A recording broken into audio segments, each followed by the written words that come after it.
Saudi अरब, मुत्तहदा अरब अमारात, Qatar, Kuwait, Bahrain और Oman एक ही जैसी सूरत हाल से गुजर रहे हैं, जो शायद इस जंग के ख़त्म होने के बाद भी इन ममालिक की सोच को हमेशा हमेशा के लिए बदल देगी।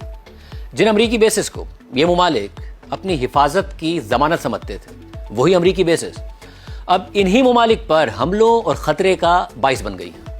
इन ममालिक ने अमरीका में अरबों डॉलर्स की सरमायाकारी की। सऊदी अरब ने 371 अरब डॉलर्स, मुत्तहदा अरब अमारात ने 282 अरब डॉलर्स, कुवैत ने 456 अरब डॉलर्स अमरीकी मुआशी निज़ाम में लगाए, यानी 1000 अरब डॉलर से ज़्यादा। फिर सदर ट्रंप दोबारा सदर बने और उन्होंने इन्हीं खलीजी ममालिक का दौरा किया। तो सदर ट्रंप को खुश करने के लिए सऊदी अरब ने अमरीका में मजीद 1000 अरब डॉलर्स की सरमायाकारी करने का ऐलान कर दिया। मुत्तहदा अरब अमारात ने 1.4 ट्रिलियन डॉलर्स यानी 1400 अरब डॉलर्स की मजीद सरमायाकारी करने का ऐलान कर दिया। कतर ने मजीद 1.2 ट्रिलियन डॉलर्स यानी 1200 अरब डॉलर्स की अमेरिका में सरमायाकारी करने का ऐलान कर दिया। यानी सिर्फ एक दौरे में सदर ट्रंप को खुश करने के लिए 3600 अरब डॉलर्स की सरमायाकारी का ऐलान किया गया। कतर ने तो सदर ट्रंप को 40 करोड़ डॉलर्स का बोइंग 747 जाती इस्तेमाल के लिए गिफ्ट कर दिया, ताकि सदर ट्रंप खुश हो जाएं और हमारे हो जाएं। इसके अलावा सदर ट्रंप का एक स्कैंडल सामने आया कि जिसके मुताबिक मुत्तहदा अरब अमारात की रॉयल फैमिली के एक मेंबर ने ट्रंप की फैमिली की क्रिप्टो कंपनी में 500 मिलियन डॉलर्स की सरमायाकारी की थी। यानी पूरी कोशिश की गई ट्रंप को अपना बनाने की, मगर ट्रंप अपने अलावा अगर किसी के निकले तो वो इसराइल है, वो नेतन्याहू है। और जाहिर है कि ये 3600 अरब डॉलर्स ये ममालिक कमाते तो ही लगाते, और कमाते कैसे? तेल और गैस बेचकर, जो ये ममालिक नहीं बेच पा रहे हैं, क्योंकि सदर ट्रंप अपने दावों और धमकियों के बावजूद ईरान से स्ट्रेट ऑफ हुर्मुज नहीं खुलवा पा रहे हैं। कतर ने पिछले 2 हफ्तों से LNG का एक जहाज नहीं गुजारा, और अब कतर की सबसे बड़ी गैस फील्ड को ईरान के जवाबी हमलों में इतना बड़ा नुकसान हो चुका है कि अगले 5 साल तक उसकी 17% कैपेसिटी बहाल ही नहीं हो पाएगी। मुत्तहदा अरब अमारात की तेल की प्रोडक्शन आधी से भी कम हो गई है। सऊदी अरब रेड सी से बरामद करने की कोशिश कर रहा है, मगर इतनी मिकदार में सप्लाई नहीं कर पाएगा जो स्ट्रेट ऑफ हुर्मुज से करता था। इराक, कुवैत, बहरीन सबकी सप्लाई बंद होकर रह गई है। इसके अलावा ये ममालिक टूरिज्म से कमाते हैं। तकरीबन 370 अरब डॉलर्स की टूरिज्म इंडस्ट्री बताई जाती है इन ममालिक की, मगर पहले लोगों की इन ममालिक में जाने के लिए लाइन लगी होती थी, अब निकलने के लिए लाइन लगी है। एमिरेट्स, इत्तेहाद और कतर एयरवेज के ज़्यादातर तैयारे ग्राउंड हो गए हैं, फ्लाइट्स कैंसिल हो रही हैं, यानी यहाँ से भी ये ममालिक नहीं कमा पा रहे हैं।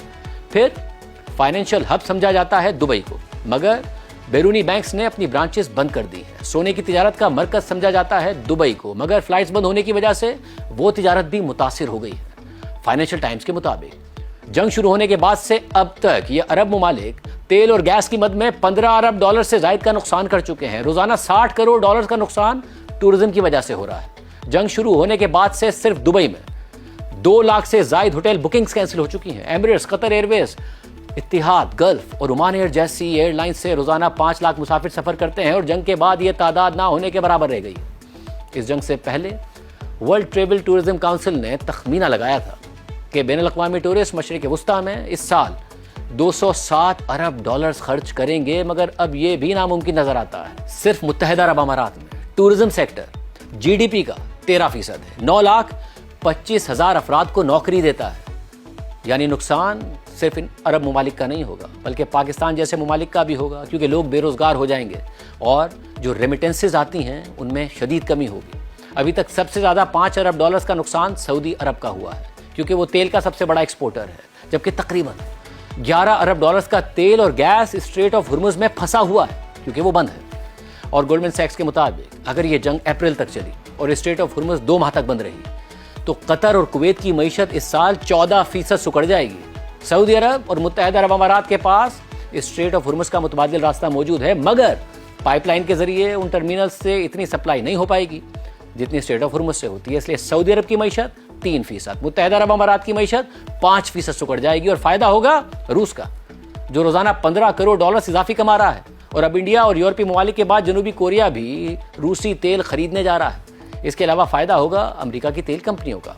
फाइनेंशियल टाइम्स के मुताबिक ईरान जंग के नतीजे में तेल की कीमतें बढ़ने की वजह से अमेरिका की ऑयल कंपनीज इस साल 63 अरब डॉलर्स इजाफी कमाएंगी। यानी ये अरब ममालिक पहले अपना तेल और गैस बेचकर डॉलर्स कमाते थे, फिर वो डॉलर्स अमेरिकी निज़ाम में लगाते थे, अमेरिका के खसारे कम करने में किरदार अदा करते थे। اپنے پیٹرول ڈالر سے امریکی ہتھیار خریدتے تھے، اپنے ممالک میں امریکہ کو بیسز بنانے کی اجازت دیتے تھے۔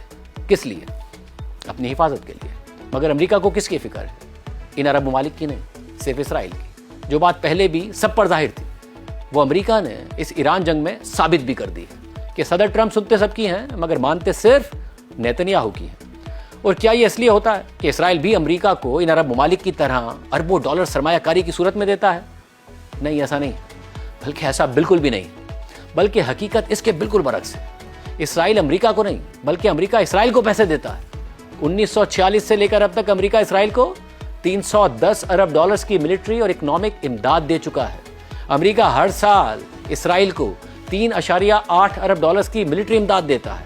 صرف اکتوبر 2023 کے بعد سے لے کر اب تک امریکہ اسرائیل کی غزہ جنگ اور پڑوسی ممالک کے خلاف اسرائیل کی کارروائیوں پر 22 ارب ڈالرز خرچ کر چکا ہے۔ صدر ٹرمپ کو 40 کروڑ ڈالرز کا جہاز گفٹ کیا قطر نے، 1200 ارب ڈالرز کی امریکہ میں انویسٹمنٹ کا وعدہ کیا قطر نے، اور پھر اسرائیل نے پچھلے سال قطر کے شہر دوحہ میں میزائل حملے کر کے حماس کے 5 لیڈرز کو قتل کر دیا، جس میں قطری سیکیورٹی آفیشل بھی مارا گیا۔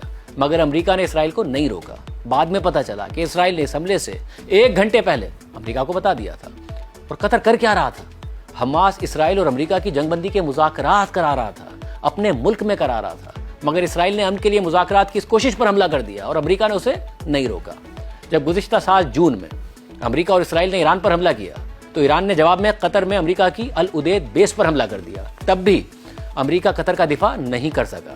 پھر پچھلے سال 29 ستمبر کو امریکہ نے قطر کے ساتھ ڈیفنس معاہدے کا اعلان کرتے ہوئے قطر کی سیکیورٹی کی ضمانت دینے کا اعلان کر دیا، مگر اب ایران بار بار قطر پر حملے کر رہا ہے اور امریکہ کچھ نہیں کر رہا ہے۔ اور قطر پر بدھ کی رات کا حملہ تو اسرائیل کی وجہ سے ہوا، کیونکہ اسرائیل نے امریکہ کے منع کرنے کے باوجود ایران کی گیس فیلڈ پر حملہ کر دیا۔ اس حوالے سے بلومبرگ نے لکھا ہے کہ ایران کے ساتھ تنازع کا دھچکا گلف ممالک کو بدل کر رکھ دے گا، اور شاید یہ بدلاؤ جنگ ختم ہونے کے بعد اور زیادہ واضح نظر آئے گا۔